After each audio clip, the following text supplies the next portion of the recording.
गुरुर्ब्रह्मा गुरुर्विष्णु गुरुर्देवो महेश्वरः गुरुः साक्षात् परं ब्रह्म तस्मै श्री गुरवे नमः। जय हिंद दोस्तों, welcome to the exam toppers. स्वागत है आप सभी का हमारे द एग्जाम टॉपर्स परिवार में। जैसा कि आज है 5 सितंबर। 5 सितंबर को पूरे भारत में शिक्षक दिवस के रूप में मनाया जाता है। तो आज के इस वीडियो में हम चर्चा करेंगे शिक्षक दिवस क्यों मनाया जाता है और इसकी शुरुआत कैसे हुई थी। तो आगे बढ़ने से पहले समस्त शिक्षक, समस्त गुरुदेवों को शिक्षक दिवस की हार्दिक शुभकामनाएं। जैसा कि डॉक्टर सर्वपल्ली राधाकृष्णन का जन्म 5 सितंबर 1888 को तमिलनाडु के तिरुतानी में एक मध्यम वर्गीय परिवार में हुआ था। सन 1962 से भारत में प्रत्येक वर्ष 5 सितंबर को ही शिक्षक दिवस के रूप में मनाया जाता है और यह तिथि हमें महान दार्शनिक और शिक्षक डॉक्टर सर्वपल्ली राधाकृष्णन के जन्म दिवस एवं शिक्षा के क्षेत्र में उनके अतुलनीय और महत्वपूर्ण योगदान की याद दिलाता है। डॉक्टर राधाकृष्णन का मानना था कि देश के सर्वश्रेष्ठ विद्वानों को शिक्षक बनना चाहिए। एक बार डॉक्टर राधाकृष्णन के जन्मदिन के शुभ अवसर पर उनके छात्रों और दोस्तों ने उनसे उनके जन्मदिन का जश्न मनाने की अनुमति मांगी, लेकिन जवाब में डॉक्टर राधाकृष्णन ने कहा कि मेरे जन्मदिन का जश्न मनाने की बजाय अगर 5 सितंबर को शिक्षक दिवस के रूप में मनाया जाता है तो यह मेरे लिए बहुत ही सौभाग्य की बात होगी। शिक्षकों के बारे में डॉक्टर राधाकृष्णन का मानना था कि समाज और देश की विभिन्न बुराइयों को शिक्षा के द्वारा ही सही तरीके से हल किया जा सकता है और यह बात सर्वविदित है कि शिक्षक ही एक सभ्य और प्रगतिशील समाज की नींव रखता है। उनके समर्पित काम और छात्रों को प्रबुद्ध नागरिक बनाने के लिए उनके अथक प्रयास प्रशंसनीय और योग्य माने जाते हैं। इसके अलावा डॉक्टर राधाकृष्णन की इच्छा थी कि शिक्षा की गुणवत्ता में सुधार होना चाहिए और शिक्षकों, छात्रों और शिक्षा पद्धति के बीच एक मजबूत संबंध विकसित होना चाहिए। कुल मिलाकर वे पूरी शिक्षा प्रणाली में बदलाव चाहते थे। उनके अनुसार शिक्षकों को विद्यार्थियों का स्नेह और सम्मान प्राप्त करने के लिए आदेश नहीं देना चाहिए, बल्कि इसके योग्य बनना चाहिए। इसलिए शिक्षक हमारे भविष्य के आधार स्तंभ कहे जाते हैं और वे हमें जिम्मेदार नागरिक और अच्छा मनुष्य बनाने के लिए नींव के रूप में कार्य करते हैं। जिस तरीके से कुम्हार अपने चाक पर एक मिट्टी को किसी भी आकार में ढाल सकता है, उसी तरह शिक्षक एक बच्चे को किसी भी आकार में ढालने का कार्य कर सकता है।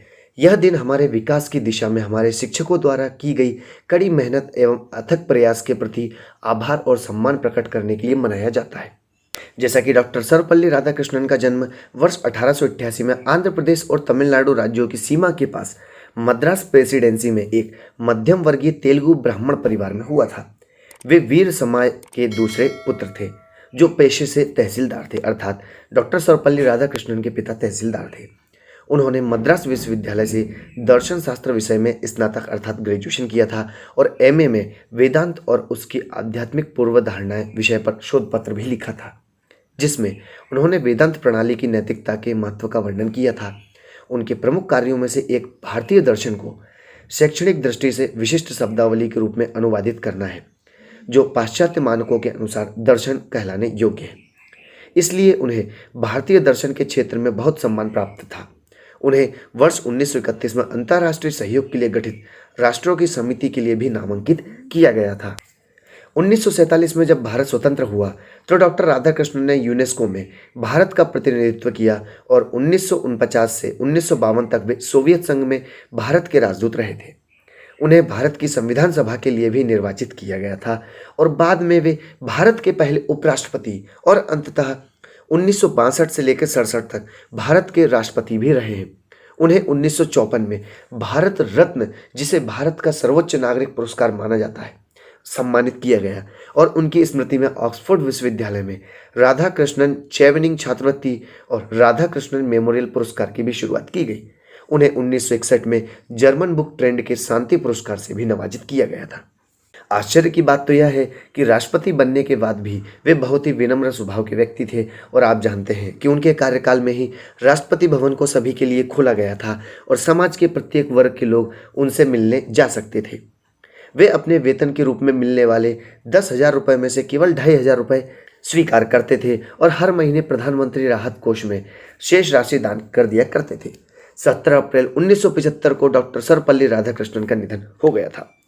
वर्तमान समय में छात्र उत्सुकतापूर्वक शिक्षक दिवस का इंतजार करते हैं और अपने शिक्षकों के प्रति सम्मान की भावना के लिए साथ इस दिवस को बड़े उत्साह के साथ मनाते हैं। इस अवसर पर विभिन्न स्कूल, कॉलेज और विभिन्न सामाजिक और धार्मिक संगठनों द्वारा सम्मान समारोह एवं मनोरंजन के कई कार्यक्रम भी आयोजित किए जाते हैं, जिसमें छात्र छात्राएं बढ़ चढ़कर हिस्सा लेते हैं। नृत्य, गायन, अभिनय और कई ऐसी प्रतियोगिताओं के द्वारा शिक्षकों को अपना आभार प्रकट करते हैं। छात्र छात्राएं उनके पसंदीदा शिक्षकों के लिए उपहार भी लाते हैं और यह दिन शिक्षकों के लिए बहुत ही विशेष दिन होता है, क्योंकि इस दिन उन्हें पता चलता है कि उनके शिष्य उन्हें कितना प्यार और सम्मान देते हैं। तो यह थी पूरी चर्चा कि भारत में शिक्षक दिवस 5 सितंबर को ही क्यों मनाया जाता है और इसके पीछे क्या इतिहास था। अगर आपको यह वीडियो पसंद आया है तो वीडियो को लाइक एंड शेयर करना बिल्कुल ना भूलें। साथ ही चैनल को सब्सक्राइब कर बेल आइकन को प्रेस कर लें ताकि आपको लेटेस्ट वीडियोस के नोटिफिकेशंस मिलते रहें। मिलते हैं नेक्स्ट वीडियो में, तब तक के लिए घर पर रहें, खुश रहें, स्वस्थ रहें। Thanks for watching. जय हिंद।